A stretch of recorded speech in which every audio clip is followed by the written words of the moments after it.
Magandang umaga sa lahat. Ngayong umaga ay babasahin po natin ang ika-4 na kabanata ng Efeso at ang magbabahagi ng salita ay si Pastor HK.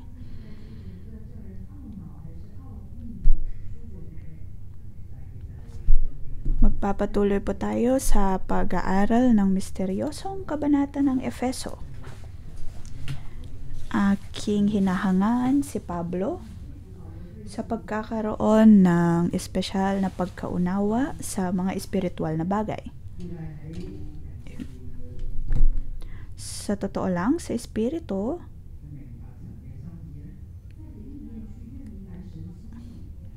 ay maunawaan natin ang pag-ibig ng Diyos.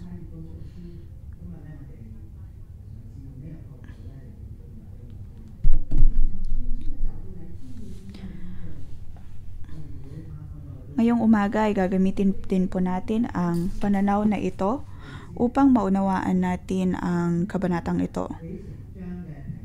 Tingnan po muna natin ang unang bahagi.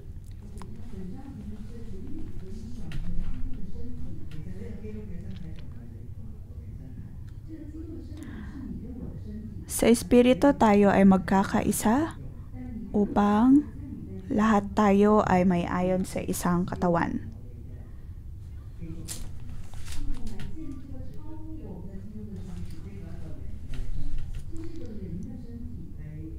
Ang espiritual na katawan. Ito ay isang bagay na nalikha sa espiritu. Mahalaga ang banal na espiritu. Sa ating espiritu tayo ay napapatatag.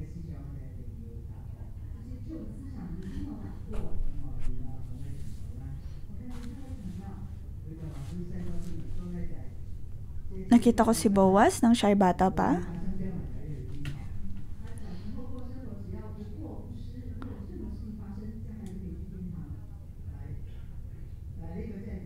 Kanyang pakiramdam na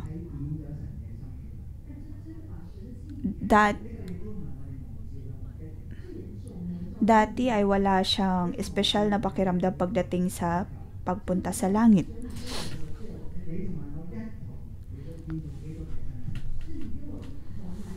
Ang ating kaligtasan ay hindi lamang para sa ating mga sarili, bagkus tayo ay mayroong layunin na magkaisa at maging isang katawan para kay Kristo.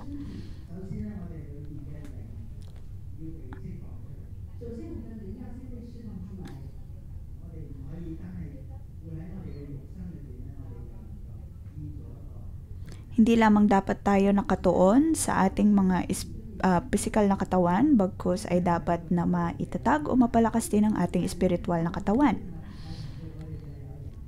Maaaring sa pakikinig natin nito ay napaka-misteryoso ng pananaw na ito.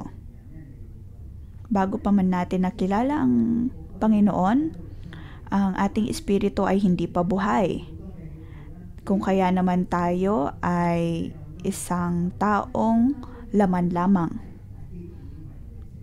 Dahil dito ay nagkaroon tayo ng maraming mga sakit at karamdaman.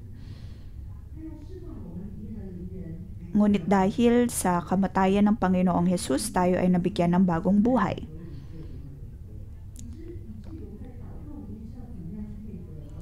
At sa ating pananalangin ay matutulungan din tayo ng Diyos kung paano niya tayo gagabayan. Ang unang bahagi ng kabanatang ito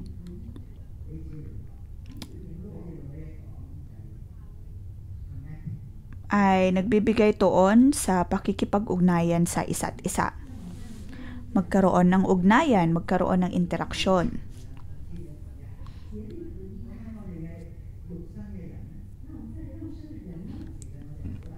At kumilos ng may pagkakaisa. Ang pamagat ng unang bahagi ay ang magkaroon ng ugnayan at kumilos ng may pagkakaisa.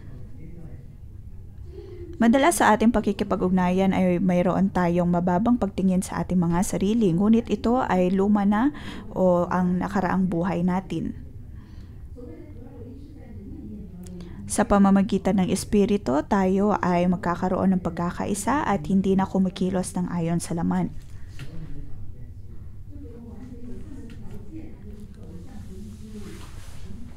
Tayo ay dapat na lumakad tungo sa pagkakaisa. Bakit natin sinasabi na kumilos o magtrabaho ayon sa pagkakaisa? Dahil ito ay hindi na po nakaayon sa ating mga laman o sa ating sarili lamang. Ang pagkakaisa ay sa tulong at sa pagkilos ng banal na espiritu. Tayo po ay tumingin sa ating sa kabanata na ating binabasa. Nabanggit dito ni Pablo na siya ay isang bilanggo at nais niyang mangusap sa iglesia ng Efeso. Ako ay nakikiusap sa inyo na mamuhay kayo gaya ng nararapat sa mga tinawag ng Diyos. Nagbanggit dito si Pablo ng dalawang bagay. Una ay ang kung paano sila kumilos bilang isang tao.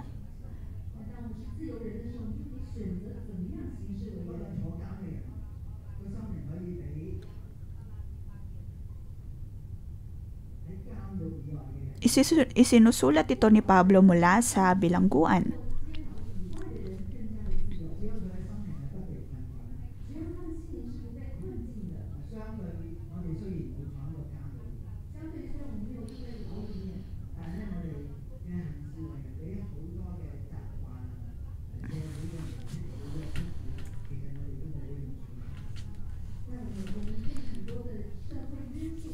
Maaring di tulad ni Pablo, tayo ay wala sa bilangguan, ngunit ang ating mga sarili, ang ating pag-iisip, ang ating paraan ng pagkilos ay nakakulong pa din.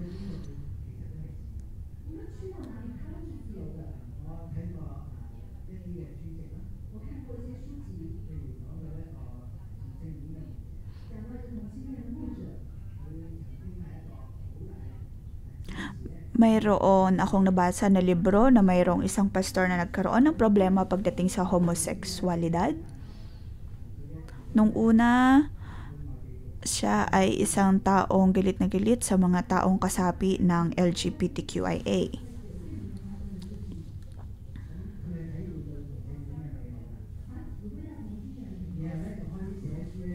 Ngunit sa kanyang paglilingkod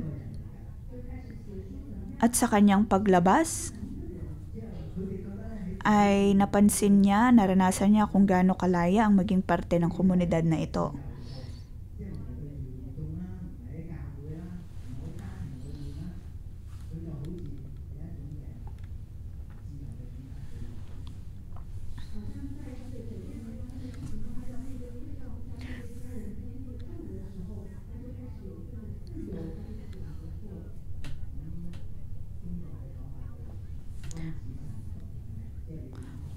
Pakiramdam niya na habang siya ay nasa lugar na yon ay malaya siya, gayon pa man ay ito'y mali pa ring pagdedesisyon.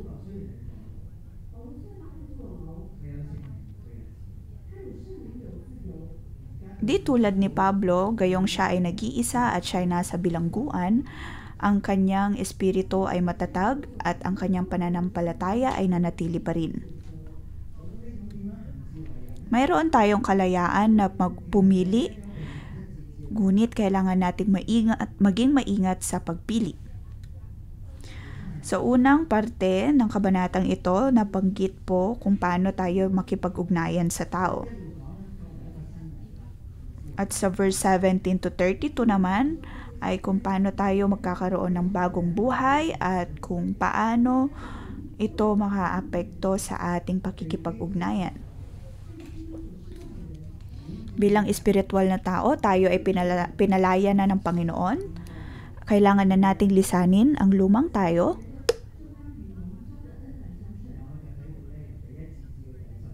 At ang bagong buhay na dapat meron tayo ay namumuhay na ayon sa biyaya at kabag ng Panginoon.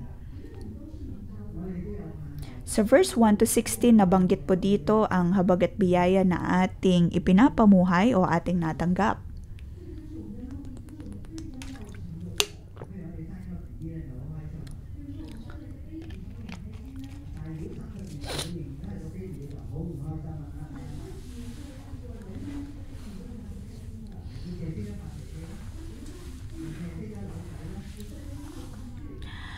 Kung titingnan po natin ang mga bata, mga sanggol, sila lamang ay iyak ng iyak. At kung mananatili lamang tayong tulad ng mga bata, ay hindi po natin makikita kung paano dapat tayo lumaki. Ang kaya lamang natin gawin ay ang kumain at matulog.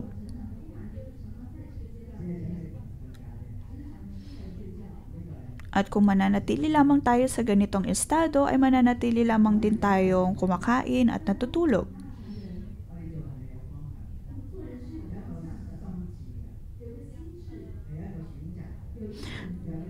Ngunit sa ating paglaki ay nagkakaroon na tayo ng mga layunin, ng pagpili, at nagkakaroon ng kagustuhan na sundin ang ating nais.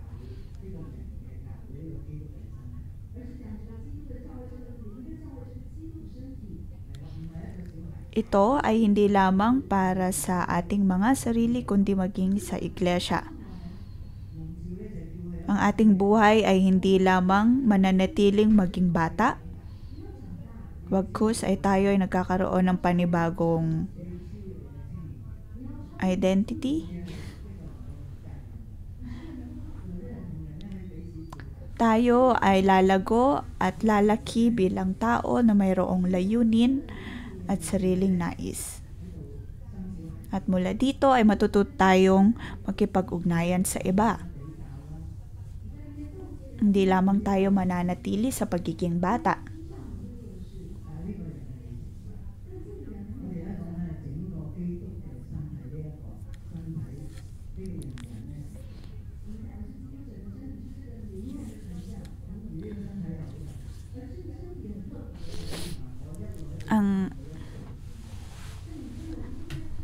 Pagdating naman sa iglesia, ang ating katawan ay kakaiba, ngunit sa ating pagkakaisa ay mabubuo po natin ang katawan ni Kristo, ang iglesia ni Kristo. Nabanggit po sa kabanatang ito na kailangan nating kumilos at kumawa upang magkaisa.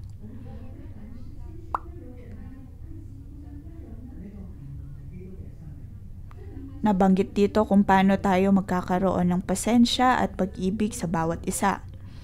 Ito ay hindi natin magagawa sa atin lamang mga sariling kakayahan, bagkus ay sa tulong ng Panginoon.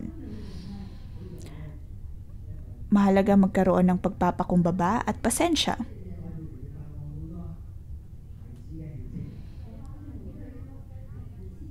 Ako naman bilang isang taong malapit ng umabot ng 70 taong gulang,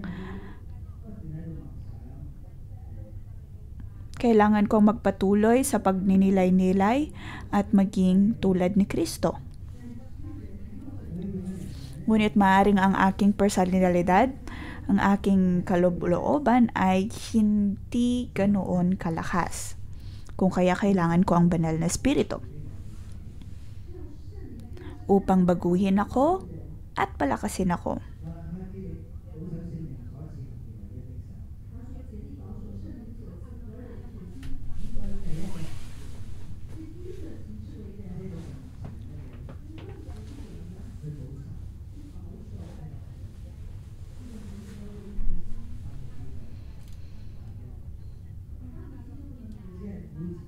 Nabanggit po dito sa verse 3, sikapin na mapanatili ang pagkakaisa na kaloob ng Espiritu. Ang paggawa lamang ng nais natin ay hindi pagkakaisa. Kailangan nating sikapin na panatilihin ang pagkakaisa na kaloob ng Espiritu sa pamamagitan ng kapayapaang nagbubuklod sa atin. Kailangan nating magtulong-tulong. Kailangan po nating umasa sa banal na espiritu at dito nga sa espiritu umasa upang magkaisa.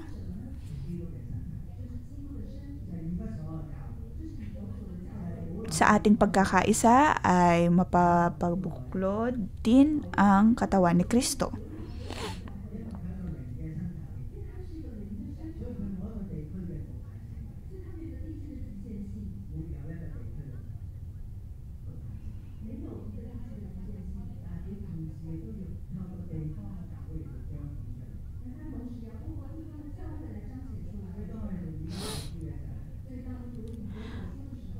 Ngayon sa panahon natin ngayon ay ganit parehong mensahe din ang nais ipapatid ng Panginoon na kailangan nating magkaisa bilang iglesia at bilang katawan ni Kristo.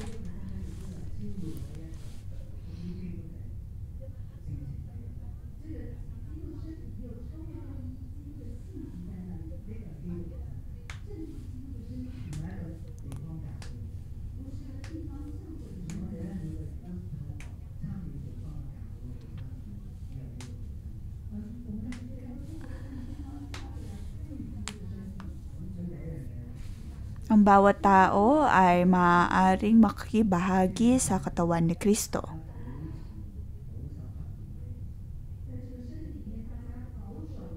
At ang lahat nakasapit nito ay dapat na panatilihin ang pagkakaisa. Mayroon lamang po tayong isang espiritu at tayo'y lumilikha lamang ng isang katawan. Sa pamamagitan ng banal na espiritu, tayo ay nagkakaroon ng isang katawan at isang espiritu. Tulad ng kung tayo'y itinawag ng Diyos, ang tanging layunin natin ay ang lumago, lumaki, at maging parte ng katawan ni Kristo.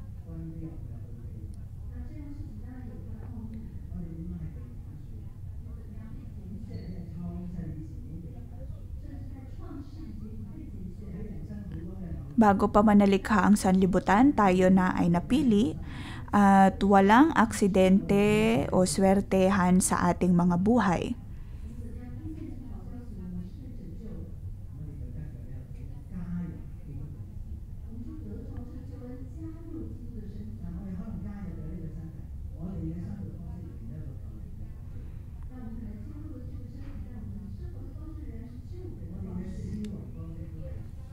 Maaring naiisip po natin na makakakilos pa tayo ng ayon sa ating huling o sa ating nakaraang uri ng katawan, nakaraang uri ng espiritu, ngunit mahalaga na matanggap natin ang espiritu na mula sa Panginoon upang magkaroon tayo ng kalakasan na makibahagi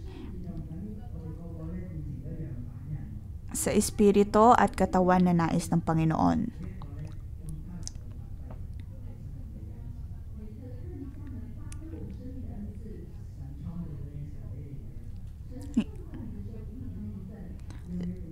Lahat tayo ay may sari-sariling pagkakalikha ng ayon sa kagustuhan ng Panginoon, ngunit sa ating pakikipag-ugnayan at sa ating pagtanggap ng Espiritu sa Panginoon, tayo pa rin ay magkakaisa.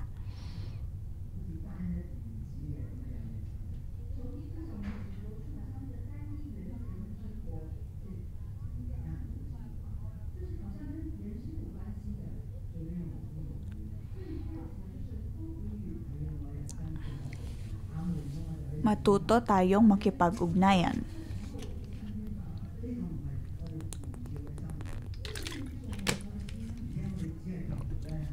Hindi po tayo tinawag upang mapag-isa.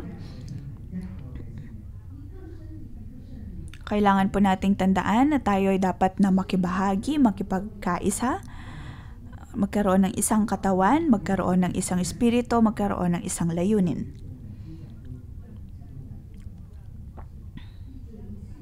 Sa verse 4, may isang katawan at isang espiritu tulad ng may isang pag-asa ng kayo ay tawagin ng Diyos. Tayo ay may isang Panginoon, isang pananampalataya at isang bautismo, isang Diyos at Ama nating lahat.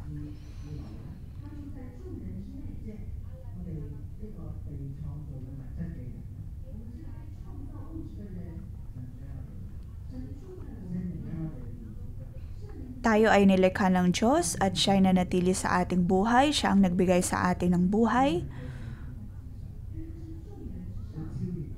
At ang Diyos ay higit sa lahat, ngunit nananatili pa rin ang kanyang ugnayan sa ating lahat. At ang atin namang pakikipag-ugnayan sa iba ay pagkilos pa rin ng Panginoon.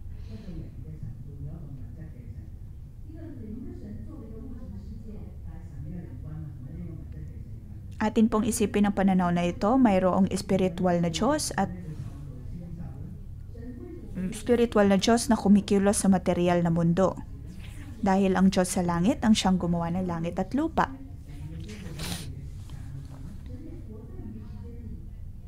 Tayo ay nakakakilos sa mundo at ayon sa panahon, ngunit ang Panginoon ay kumikilos din sa mga bagay na ito.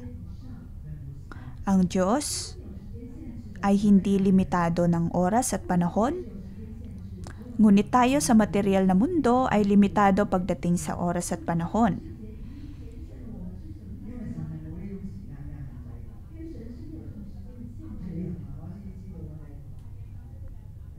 Dahil ang Diyos ay hindi limitado ng oras at panahon,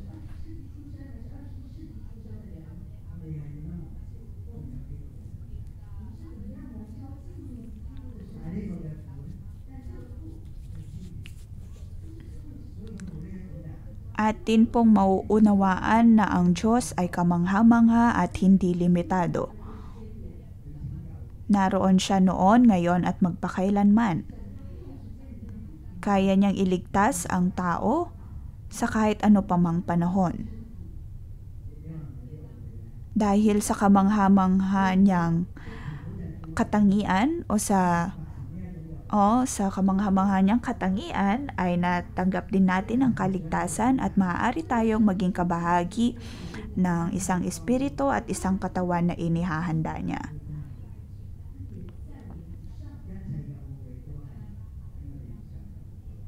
Ang lahat ng mga misteryosong bagay ay maaaring nasa taas natin.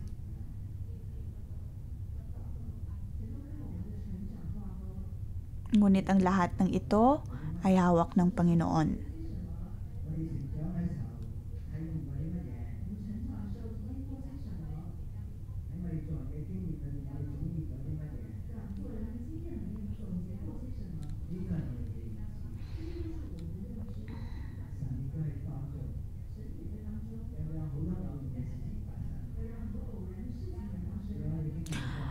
Ang Diyos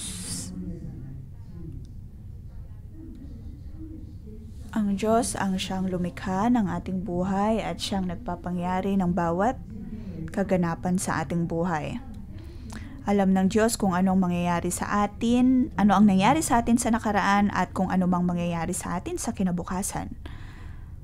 Hindi sorpresa sa Kanya ang anumang mga bagay na nangyayari sa ating buhay.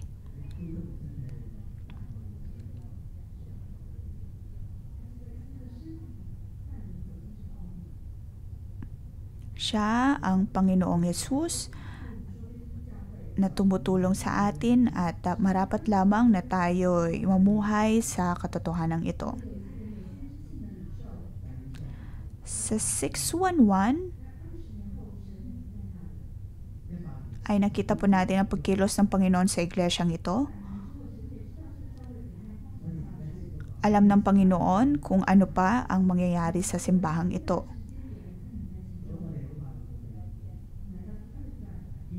Ikalawang seksyon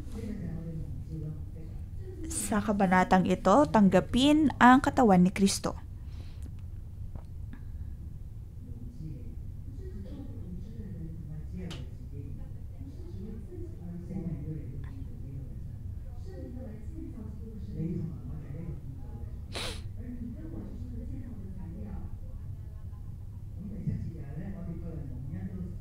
Sa verse 7,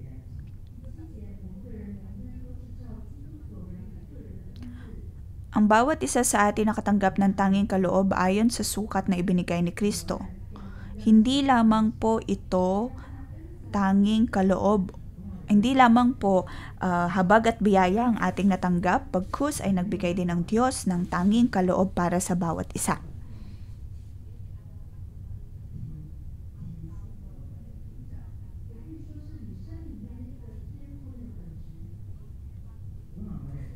Siya ay nagbigay ng tanging kaloob na para sa atin. Maaaring nung una ay limitado tayo pagdating sa bagay na ito, ngunit sa ating paglaki at paglago, ang kaloob na ito ay lumalago din.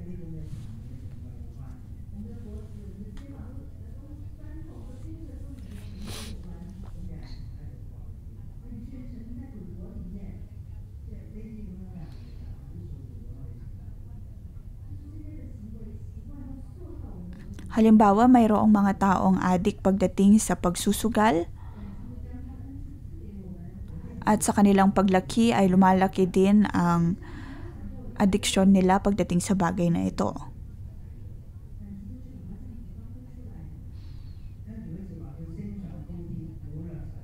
Ngunit pagdating naman sa espiritual na bagay at mga espiritual na kaloob na ibinibigay ng Diyos, sa ating paglaki ay maaari ding lumago ito.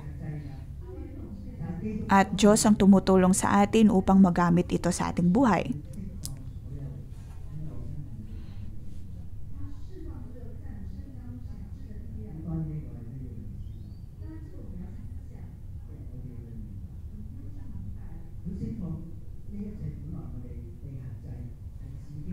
Sa ating paglaya mula sa gapos ng kaaway,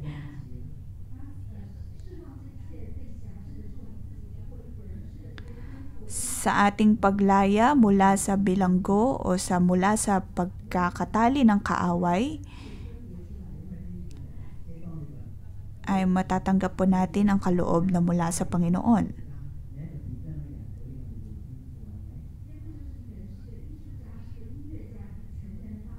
Kailangan po nating maunawaan na mayroon tayong tanging kaloob na mula sa Panginoon.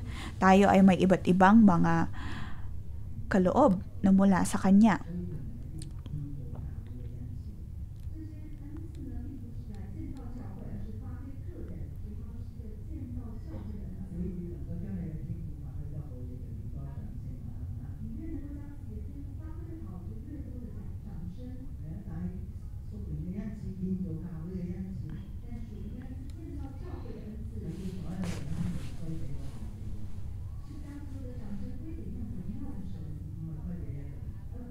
Ang tanging kaloob na ibinibigay ng Diyos ay hindi para sa ikaaangat ng tao, bagkus ay para sa ikapupuri ng Diyos.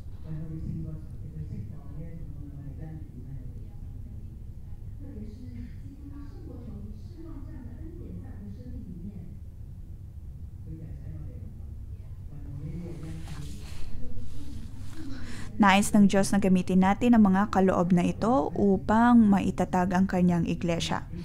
Sa verse 11 at 12, nabanggit po dito ang pagtatatag ng iglesia ng Diyos at nabanggit ang iba't ibang kaloob na may kanya-kanya ding mga tungkulin sa loob ng simbahan.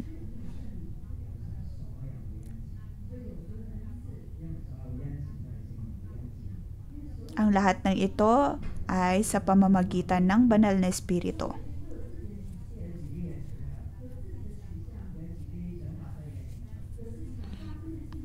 Maaring tayo ay may kanya-kanyang limitasyon, may kanya-kanyang nais at kagustuhan. Ngunit paano natin malalaman kung tayo ay namumuhay ng ayon sa pagkakatawag ng Espiritu sa atin? Iyon ay kung naipapamuhay natin ito.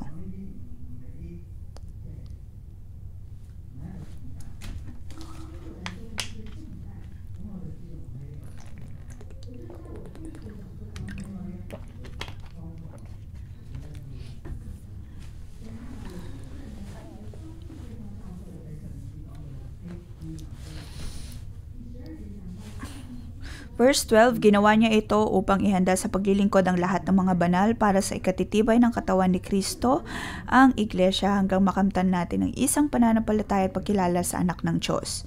Hindi ito upang iangat ang ating mga sarili o itaas ang ating sarili. Ang bawat kaloob na ating natanggap ay para sa ikapupuri ng Diyos at para sa pagtatag ng kanyang iglesia.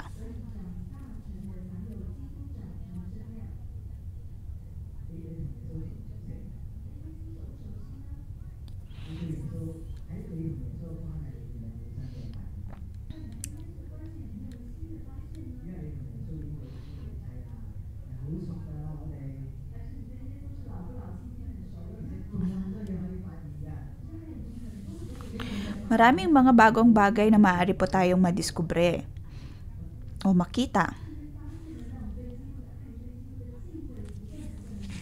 At ang ating pag-ibig, pagpuri sa Diyos ay higit na lalago. Kung kaya naman sa ating pag-iisip tungkol sa Panginoon, hindi lamang po ito limitado sa kanyang kamatayan o sa pagliligtas na ating natanggap sa kanya. Maraming mga bagay na nais ng Diyos na dapat nating malaman tungkol sa kanyang pagka-Diyos. Sa ating higit na pagkilala sa kanya, ay higit din po nating mauunawa ng ating mga sarili. At sa higit nating pag-unawa sa katawan ni Kristo ay mauunawaan din natin ang misteryosong mga bagay tungkol sa iglesia.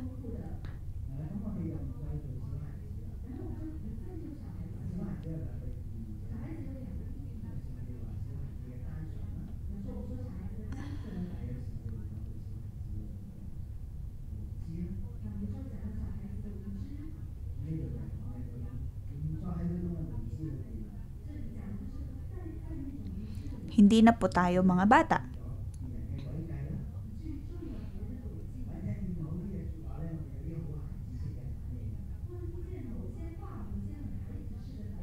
Sa verse 14, hindi na tayo magiging tulad sa mga batang madaling matangay ng sari-saring aral. Hindi na tayo maililigaw ng mga taong hanghangad ay dalhin tayo sa kamalian sa pamamagitan ng kanilang katusuhan at panlilinlang. Verse 15, sa halip sa pamamagitan ng pagsasalita ng katotohanan sa diwa ng pag-ibig, tayo ay dapat maging lubos na katulad ni Kristo na siyang ulo nating lahat.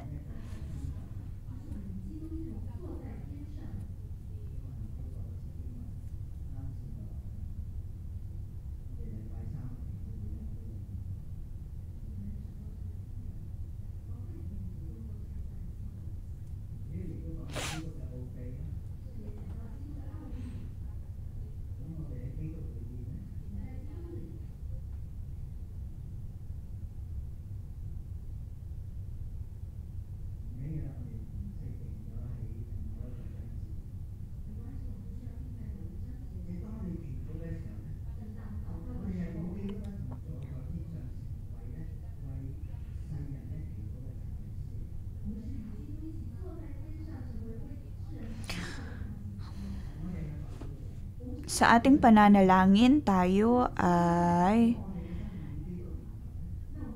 tila nakaupo kasama ang Panginoong Yesus at nakikita natin kung ano ang mga dapat nating ipanalangin. Magkakaroon tayo ng pananaw ng tulad ng isang taong nasa kalangitan.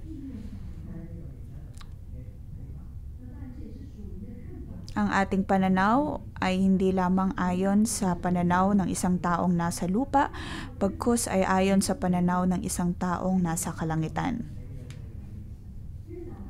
Sa higit nating pananalangin ay higit din po nating mauunawaan ang pananaw ng Panginoon. Sa verse 16, sa pamamagitan niya ang mga bahaging pinag-uugnay-ugnay ng kasukasuan ay magiging isang katawan. At kung maayos na gumaganap ng tungkulin ang bawat bahagi, ang buong katawan ay lalaki at lalakas sa pamamagitan ng pag-ibig. Ang katawan na ito ay patuloy na lalaki. At hindi lamang lalaki na tatanda,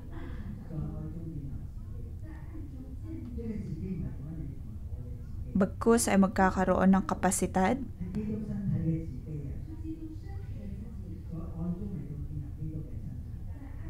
na may aangkop sa uri ng pag-ibig na mula sa Panginoon. Ang katawan ni Kristo ay mapupuno ng pag-ibig. Sa verse 17 to 32 ay ang tungkol po sa pag-iwan natin ng luma nating katawan ng laman, bagkus ay ang pagkakaroon ng bagong buhay sa Panginoon.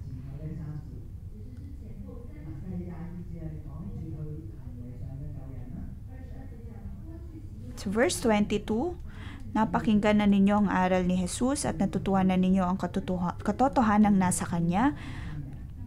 Iwanan ninyo ang dating pamumuhay, hubarin na ninyo ang inyong dating pagkatao na napapahamak dahil sa masamang pagnanasa. At ang dapat ninyong isuot ay ang bagong pagkatao na nilikhang kalarawan ng Diyos. Kailangan po nating hubarin ang dati nating pagkatao at isuot ang bagong pagkatao.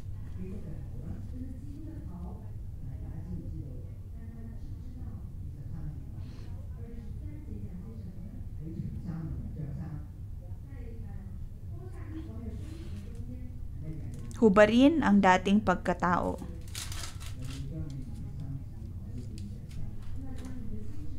Magkaroon ng pagbabago sa isip at pagkilos.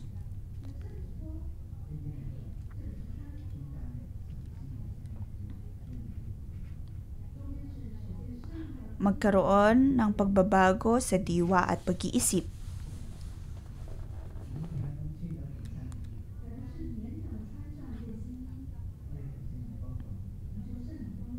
Kailangan natin ang banal na espiritu upang mapabago ang ating diwa at pag-iisip. Sa pamamagitan lamang nito na ating maunawaan ang pananaw ng Diyos at ang bawat bagay niyang itinuturo. Tayo po ay tumayo at purihin natin ang Diyos. Panginoon, kailangan ka namin. Panginoon, tulungan mo kami. Atin pong buksan ang ating mga bibig at tayo ay manalangin at ating matanggap ang banal na espiritu. Hayaan natin ang banal na espiritu ang mapuspo sa atin.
Banal na Espiritu, maraming salamat sa iyong pagtawag sa amin. Kami ay iyong tinawag, kami ay iyong pinili. At dahil sa pagkakatawag na ito, kami ay napalaya. At kami ay iyong naligtas at muling tinawag. Naunawaan mo kami, naunawaan mo na ang aming buhay ay maaaring mabago. Tayo po ay manalangin. Maaring minsan ay tayo ay nawala sa ating mga buhay, ngunit binigyan tayo ng Diyos ng paraan o daan palabas sa mga problemang ito. Dahil sa kanyang habag at biyaya, tayo nagkaroon ng layunin sa buhay. Atin pong purihin ng Diyos, ating pasalamatan ng Diyos.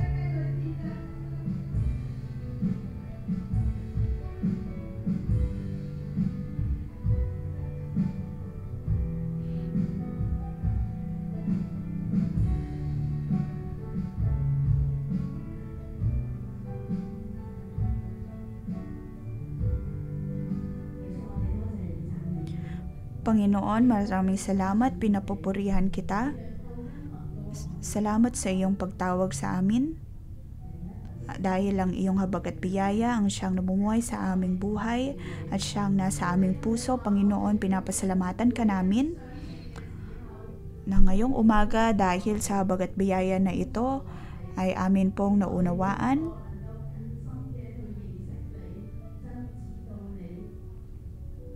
ang iyong pananaw. Panginoon, maraming salamat. Panginoon, maraming salamat sa iyong pagtawag sa amin.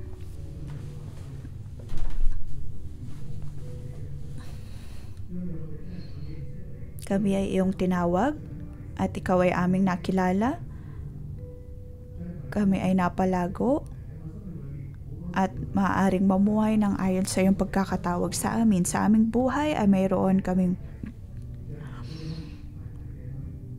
mga maraming salamat sa iyong pagpapaalala sa amin.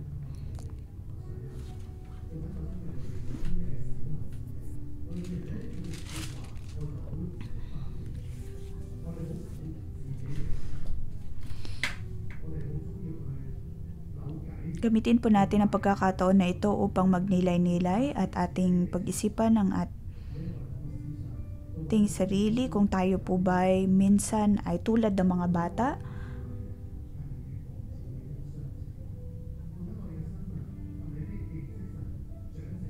Kung tayo po ba'y tulad ng mga bata at hindi na lumago. Atin pong ipanalangin ang ating mga sarili.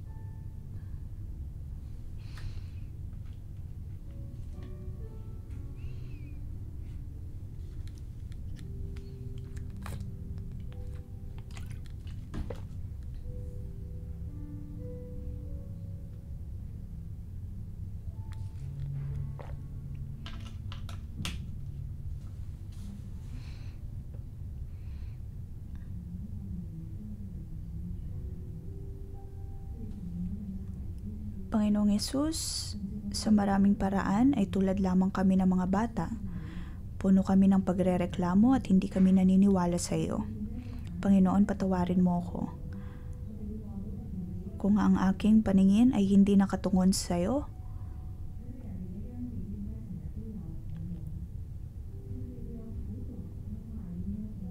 at amin lamang ikinukumpara ang aming sitwasyon sa iba, tinitignan na bakit ang iba ay nakakaranas ng iyong habag at biyaya ngunit hindi pareho sa akin. Panginoon, may mga pagkakataon na ginagamit namin ang aming pamamaraan upang maresolba ang bawat naming problema. At aming nakakalimutan na ikaw ay kasama namin. May mga pagkakataon na ang habag at biyaya na aming natatanggap ay tila di sapat. At nakakalimutan namin na ikaw ay Diyos. Nawawalan kami ng pananampalataya. Kami ay nagtatanong, nagtutuda pagdating sa iyong probisyon. Amin ding pinagdududahan ang aming mga sarili kung kaya ba naming magpastor, kaya naming magdisipulo. At mula dito ay nagsisimula lamang kaming magreklamo. Ngunit Panginoon, ikaw ang Diyos na nagbibigay ng suporta at provisyon sa amin. Panginoon, ako ay nananalangin na sana'y matuto kami na umasa sa iyo upang kami ay magpatuloy sa paglaki at paglago sa aming buhay. Panginoon, alam namin na sa aming pag-aasa sa aming mga sarili ay naroon ang pagkukumpara.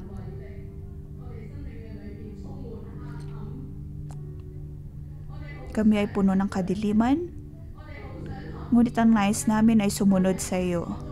Ang nais namin ay magkaisa, ngunit ang lahat ng aming ginagawa ay hindi lamang namin magagawa sa aming mga sarili at alam namin na sa pamamagitan lamang ng banal na Espiritu na magagawa namin ang iyong mga itinuturo. Panginoon, tanggalin mo ang bawat kapaitan sa aming buhay.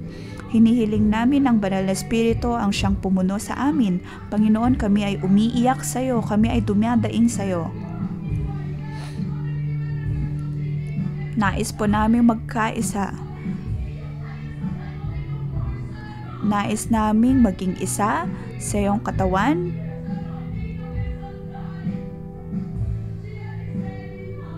Panginoon, ang nais namin ang iyong katawan, ang iyong espiritu. Panginoon, tulungan mo kami, ayaw naming manatili sa ganitong kondisyon. Kami ay umiiyak sa iyo, banal na Espiritu, tulungan mo kami. Mga kapatid, tayo po ay tumayo. Tayo ay umiyak sa Diyos.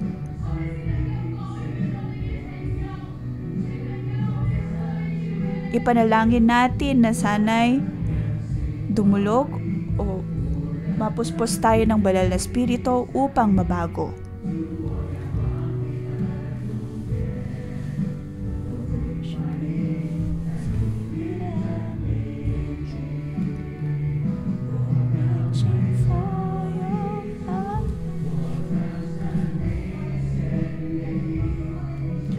Panginoon, nais naming makipag-ugnayan sa iyo. Nais namin na sumunod sa iyo. Panginoon, puspusin mo kami, baguhin mo kami. Inihiling namin na kami ay iyong tulungan. Naway ang iyong banal na Espiritu ang dumaloy sa aming mga buhay. Mga kapatid, tayo po ay manalangin at sa Espiritu ay magpatuloy po tayo sa pagdaing sa Diyos upang mapuspos ng Kanyang Espiritu. Naway mapabago po tayo na ang bata sa ating mga buhay ay lumaki. Tayo ay lumaki at lumago sa Panginoon.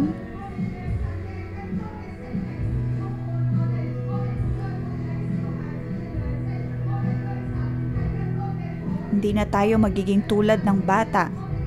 Magkaroon tayo ng pananabik sa Diyos, magkaroon ng higit na kapasidad sa espiritual na buhay. Panginoon, banal na Espiritu, puspusin mo kami upang higit naming maranasan ang iyong buhay. Magkaroon kami ng higit na abilidad, magkaroon kami ng mas malalim na ugnayan sa iyo.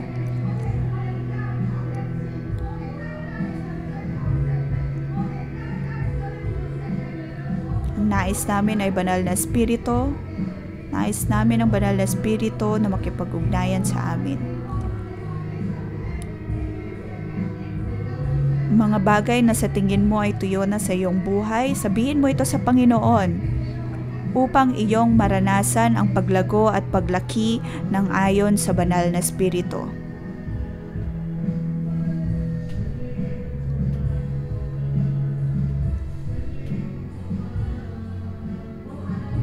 Banal na Espiritu, punuin mo kami. Banal na Espiritu, ikaw ay aming tinatanggap sa aming buhay. Banal na Espiritu, tulungan mo kami. Tulungan mo kami. At muli mo kaming buhayin.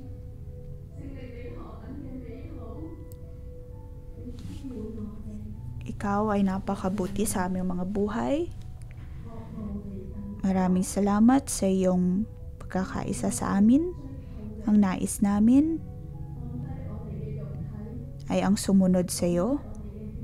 Aming ibinababa, aming hinuhubad ang aming lumang katawan at makamundong pagnanais.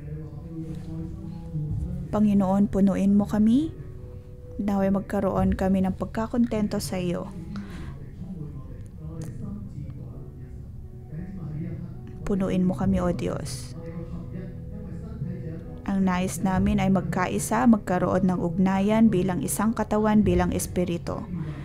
Sa pagkakataong ito, ay hawakan po natin ang kamay ng bawat isa. Tayo ay maghawak-hawak ng kamay upang magkaroon po tayo ng ugnayan.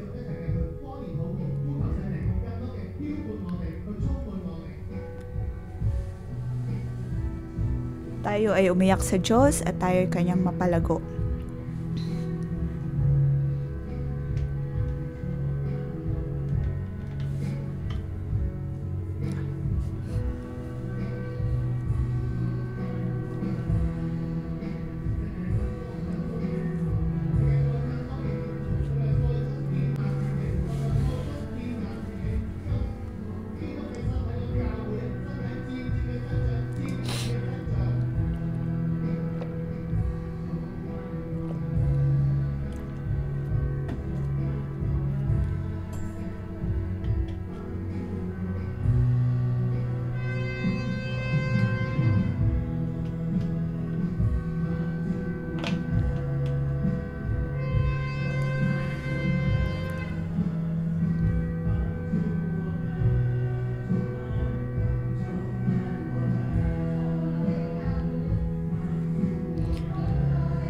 Panginoon, punuin mo, puspusin mo ng banal na espiritu ang iyong iglesia. Tulungan mo ang bawat cell group, tulungan mo ang bawat ugnayan na naway mapuno mo.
Aking inaanyayahan ng lahat na umupo. Nais kong magbahagi ng isang bagay na nangyari sa akin kamakailan lamang.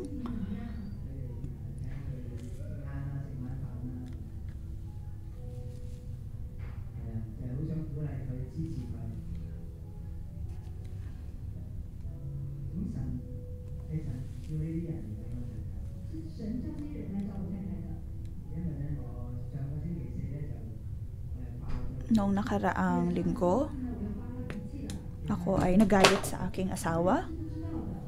Hindi ito alam ng iba. Ngunit alam ng Diyos na kailangan ng aking asawa ng pangangalaga ng iba.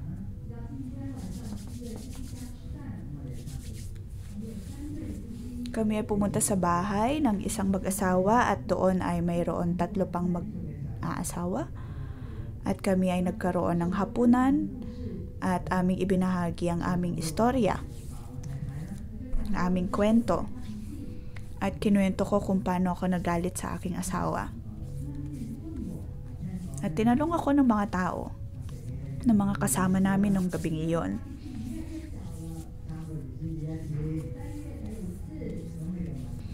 Nabanggit nila na tila ito ay hindi na kasing bihira ng dati dahil ito ay nangyayari lamang minsan sa 3 buwan.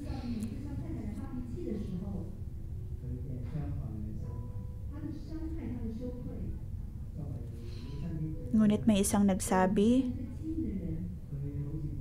na sa tuwing ako ay nagagalit sa aking asawa ay naroon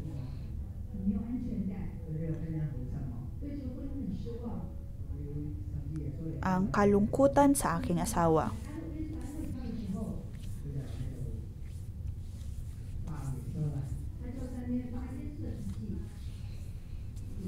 Na kahit pa siguro dadating ang Panginoong Hesus upang pahinuhunin siya, ngunit hindi ito magiging sapat.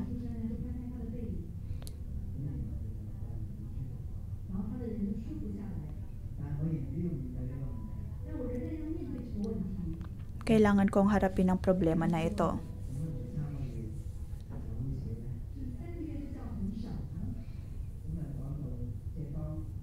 Nabanggit ni Pastor Debbie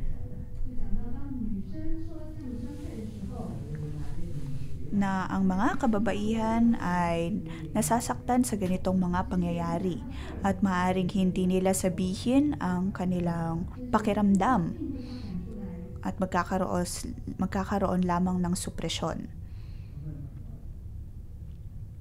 Dito lalabas ang iba pang mga isyu pagdating sa mga kababaihan. Sa kanya ako tinanong kung nais ko bang makita ito sa aking asawa.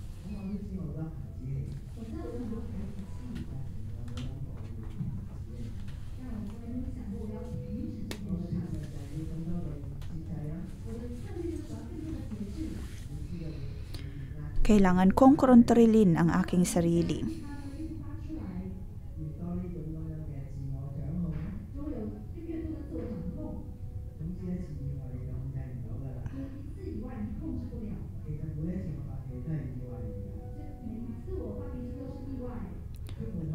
Sa tuwing nagagalit ako, ay hindi ko naiisip na malaki na pala ang naidudulot nitong pinsala.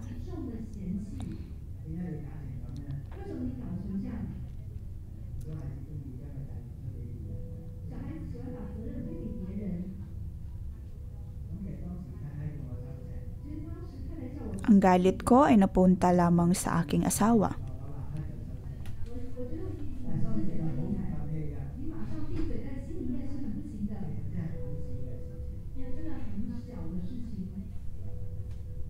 Hindi ko mapigilan ang aking sarili. Kung tutuusin ay maliit lamang na bagay ito. Pagkatapos ay ayaw kong humingi ng tawad. Dahil sinisisi ko pa rin ang aking asawa kung bakit ako nagalit. At umabot ito ng 1 linggo. Hanggang sa bumisita kami sa bahay ng isang mag-asawa. Nagkaroon ng magandang atmosfera, ngunit ang mga mag-asawang kasama namin, nabanggit nila na isa sa kanila ay nagalit din sa kanilang asawa.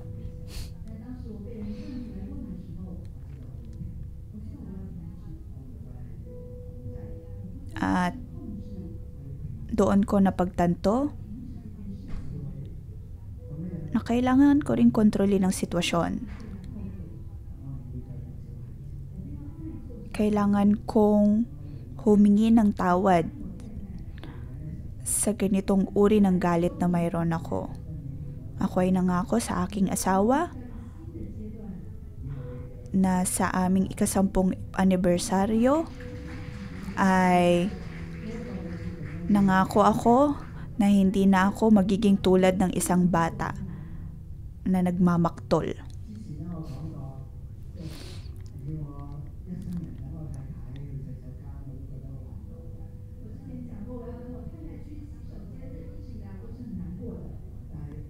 Dati, maging ang paghihintay sa aking asawa kapag siya ay nasa kubeta ay mahirap para sa akin.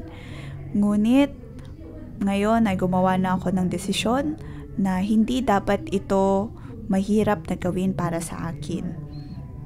Pagdating sa di pagkakaunawaan ay kailangan kong umasa sa banal na espiritu upang tumigil na sa pagmamaktol. Kailangan kong lumago. Kailangan kong lumaki sa banal na espiritu. Atin pong tanggapin ang banal na pagpapala mula sa Panginoon.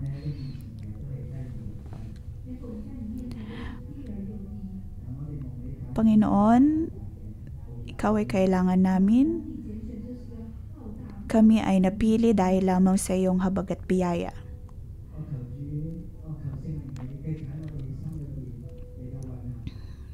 Aming hinihiling ang banal na espiritu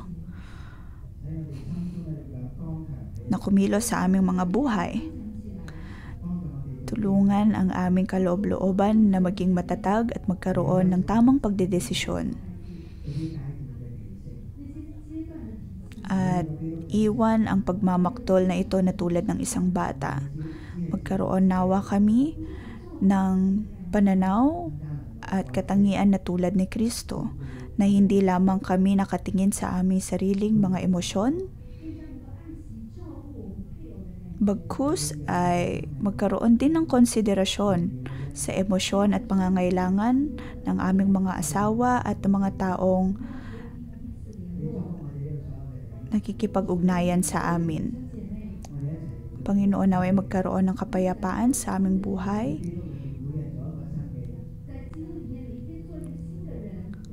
Sa Panginoong Yesus, kami ay magiging bagong tao, magkakaroon ng bagong buhay, magkakaroon ng kaligayahan at aming higit na maipapamuhay ang iyong kapayapaan. Magkakaroon kami ng maayos na ugnayan sa iba at magkaroon ng walang hanggang kasiyahan. Ito ang aming dalangin sa pangalan ni Jesus. Amen. Dito po nagtatapos ang